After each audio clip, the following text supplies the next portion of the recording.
बात कर सकते हैं बाद में। श्री छगन सिंह राजपुरोहित, श्री अर्जुन लाल,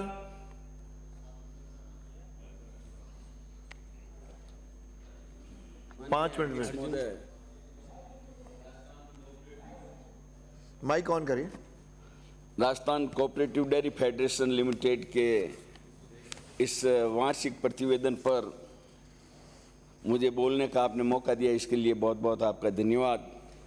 साथ के साथ 2018 से और 2024 में ये 2018-19 और 2020-21 का जो प्रतिवेदन रख रहे हैं, ये एक ऐसा उदाहरण दिया जा रहा है जो विगत सरकार का जो 5 साल का एक साथ वार्षिक प्रतिवेदन दे रहे हैं, इस पे मेरा ऑब्जेक्शन भी है कि एक साथ नहीं देके प्रतिवर्ष बजट के पहले इसका प्रतिवेदन दे देते हैं तो ठीक रहता, लेकिन ये उस सरकार की कार्यशैली का एक उदाहरण है। इसके अंदर विगत सरकार ने जो मुख्यमंत्री दुग्ध संबल योजना चलाई थी और उसमें उन्होंने प्रत्येक पशुपालक को 2 रुपये से 5 रुपये प्रति लीटर के हिसाब से उनको अनुदान दिया जाता था। तो उसमें पूरे राजस्थान के सभी संघों में जांच करवाई जाए कि कहाँ पशुपालकों को उस अनुदान का लाभ मिला है। मेरे पश्चिमी राजस्थान दुग्ध उत्पादक संघ जोधपुर में इसमें एक बहुत बड़ा घोटाला हुआ है। पशुपालकों को वो पैसा नहीं मिलकर वो जो कर्मचारी थे, संघ के संचालक थे, उनके परिवार के खाते में चला गया। कम से कम 51 लाख रुपए का वहाँ गबन घोटाला है। एक वहाँ का हेल्पर को लेखाधिकारी बना दिया गया और वो अपने परिवार के बहन और बहनोई के नाम पे सारा पैसा डाल दिया। तो मेरा जो गत सरकार ने इस योजना को चलाया उसमें बहुत बड़ा भ्रष्टाचार हुआ, उसकी जांच होनी चाहिए। दूसरा, इसके अंदर जो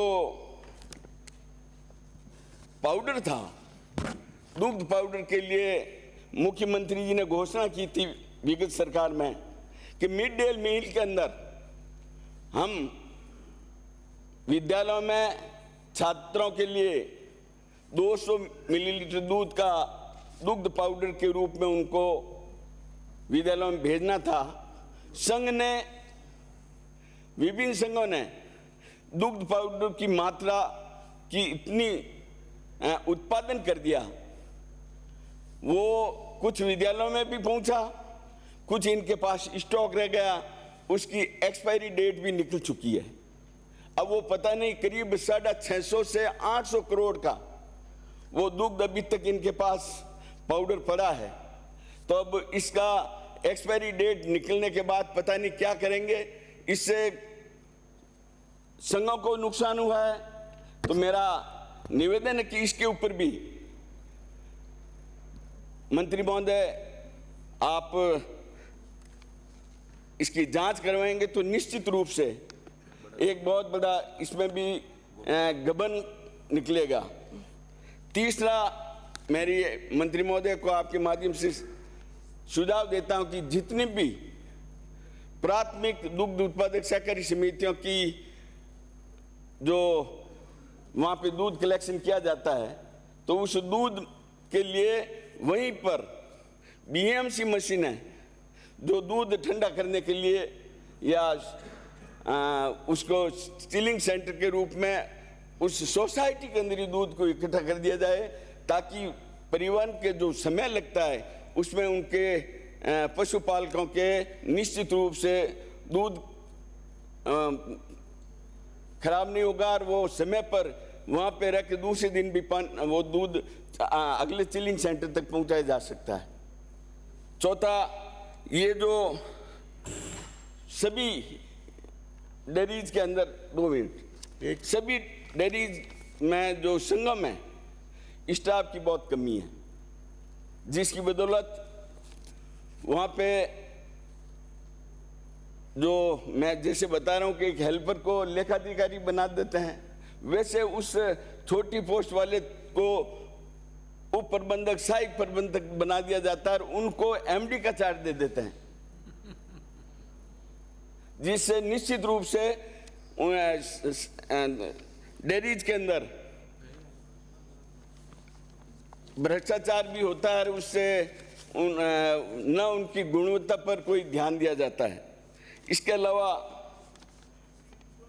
दूध की रेट बढ़ाने के लिए वहाँ के संघों को अधिकार दिया जाए या उनको संघ के जो संचालक मंडल है उनको अपने कॉन्फिडेंस में लेकर आरसीडीएफ यदि रेट बढ़ाता तो ठीक है, नहीं तो हमारे पश्चिमी राजस्थान में इन्होंने जो गर्मी के नाम से रेट